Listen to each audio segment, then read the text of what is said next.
আল্লাহ পাক কি করবেন না? কবুল হালান আল্লাহ পাক বলেছেন কখনো কবুল করা হবে না।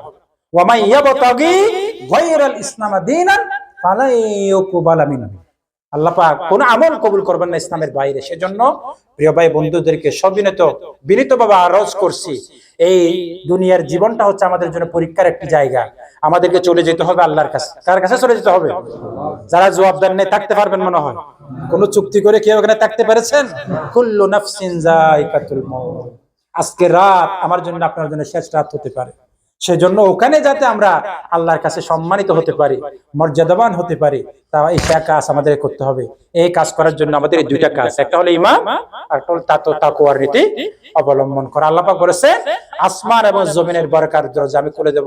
এই আয়াতের ব্যাখ্যায় নবী করিম সাল্লাল্লাহু আলাইহি ওয়াসাল্লাম বলেছেন, যে জনপদের মানুষ ঈমান এবং তাকওয়ার নীতি অবলম্বন করে, রাতের বেলা তাদের জন্য বৃষ্টি দেব, দিনের বেলা সূর্যের আলো দিয়ে তাদেরকে আলোকিত করে দেব। সুবহানাল্লাহ। বারাকা রাখতে পারবেন না, সম্পদ আপনি রাখতে পারবেন না, সমৃদ্ধি আপনি রাখতে পারবেন না। আনুগত্য করতে হবে কার? একমাত্র আল্লাহ। প্রিয় ভাই বন্ধুগণ, সেজন্য আজকের এই যে আয়োজন, আমাদের নুরুল আমিন ভাইকে আমরা ধন্যবাদ এবং মুবারকবাদ জানাচ্ছি। গত 5 তারিখ থেকে আমাদের বিভিন্ন প্রোগ্রাম শুরু হয়েছে। আমার মনে একদিনও বাদ যায় নাই। 5 তারিখের পর থেকে একটা গণজাগরণ, একটা নবজাগরণ প্রবাসীদের দেশের মধ্যে সকল জায়গায় শুরু হয়েছে। আমার 29-30 বছরের বিদেশ জীবনে প্রবাসীদের মুখে আমি এত আনন্দ, এত উচ্ছ্বাস, এত বেশি খুশি আমি কোনো সময় দেখি নাই। তাদের ভিতরে একটা ছাপা ক্ষোভ, একটা ছাপা মন মানসিকতা, একটা কষ্ট, দিনের পর দিন, যুগের পর যুগ। 3টা নির্বাচনে ভোট দেওয়ার জন্য আমি ওমান থেকে গিয়েছি। বিশ্বাস করেন, ভোট দেওয়ার পক্ষে সম্ভব হয় না। আমার অধিকারকে সে কেড়ে নিয়েছে, একটা রাষ্ট্রীয় অধিকার। প্রিয় ভাই বন্ধুগণ, এখান থেকে আল্লাহ পাক আমাদেরকে মুক্তি দিয়েছেন। এই মুক্তি আর কোন জগদ্দল পাথর এসে যাতে এটাকে ছিনিয়ে নিতে না পারে, সেজন্য আমাদেরকে পাহারাদারের ভূমিকা রাখতে হবে ইনশাআল্লাহ।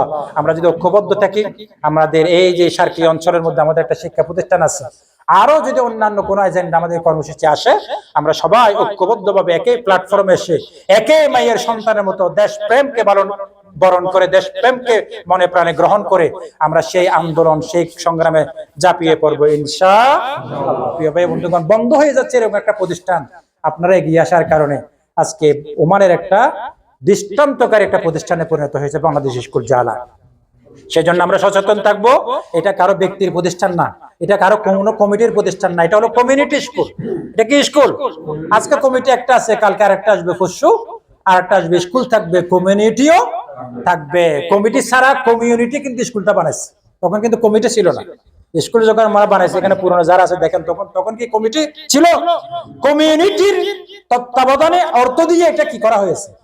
সেজন্য কমিউনিটি যেভাবে চায় স্কুল সেভাবে চলবে ইনশাআল্লাহ। আপনাদের সকলের সুস্বাস্থ্য, দীর্ঘনেক হায়াত কামনা করছি। অনেক দূরে এসে একটা দেশ প্রেমের ভালোবাসার পরিচয় দিয়েছেন। বিশেষ করে আমাদের কামেল থেকে আমাদের তালেব ভাই এসেছেন, বাহসান থেকে এসেছেন, সবাইকে আন্তরিক ধন্যবাদ এবং মোবারকবাদ জানাচ্ছি। আমাদের দেশের জন্য প্রাণ ভরে দোয়া করবেন।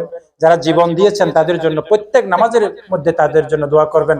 আল্লাহ পাক রব্বুল আলামিন তাদেরকে শাহাদাতের আলা মাকাম যাতে দান করেন, এবং আমরা দোয়া করবো ইনশাআল্লাহ। আমাদের মোহতারাম গোলাম কিবরিয়া ভাই দোয়া পরিচালনা করবেন। সবাইকে আবারও হ্যালো গাইস, আমার YouTube channel Hasan hash 97, Facebook page Hasan blog hash 97 subscribe করবেন। আজকের ভিডিওটা আপনারা শেয়ার করবেন, বেশি বেশি লাইক, কমেন্ট এবং ইউটিউব চ্যানেল সাবস্ক্রাইব করবেন, আমাকে সহযোগিতা করবেন। আশা করি আপনাদের খেদমতে আমি হাসান জালান বাড়ি বোয়ালি থেকে সবসময় নিয়োজিত আছি। আল্লাহ হাফেজ।